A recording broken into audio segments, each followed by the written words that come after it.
এই মেয়েটি ট্রেনে ওয়াশরুমে যাওয়ার জন্য দাঁড়ায়। তখন সে দেখতে পায় ট্রেনের 5 নম্বর বগি উধাও।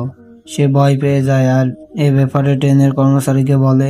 কর্মচারীও 5 নম্বর বগি উধাও দেখে হতাশ হয়ে যায়, কিন্তু সে ভয় পেয়ে যাত্রীদের মিথ্যা বলে আর বলে ট্রেন 5 নম্বর বগি ছিলই না। এটা দেখে সকল যাত্রী অবাক হয়ে যায়। তখন একটা ছেলে আসে আর বলে যে আমার সকল বন্ধু 5 নম্বর বগিতে ছিল, তুমি মিথ্যা কেন বলতেছো? কর্মচারী এই বিষয়টিকে সামলানোর চেষ্টা করে আর বলে যে বগি নম্বর 5-এ প্রবলেম হয়েছিল আর তাই আমরা ট্রেন থেকে 5 নম্বর বগি থেকে আলাদা করে দিয়েছি আর কিছুক্ষণ পরে জোড়া লাগানো হবে। এটা দেখে যাত্রীরা হালকা শান্ত হয়, কিন্তু কর্মচারী এখনো ভয় পেয়েছিল। সে ভয় পেয়ে এ ব্যাপারে ট্রেনের ড্রাইভারকে বলে। কিছুক্ষণ পরে ট্রেন একটি টানেলে যায়। তখন যাত্রীরা অদ্ভুত শব্দ শুনতে পায়। প্রথমে কেউ খেয়াল করে না, তখন একটি ছেলে অদ্ভুত ব্যবহার করতে থাকে। কিছুক্ষণ পরে আরো যাত্রী এরকম অদ্ভুত হয়ে যায়। এমন মনে হচ্ছিল যে তাদের মধ্যে ভূত এসে পড়েছে।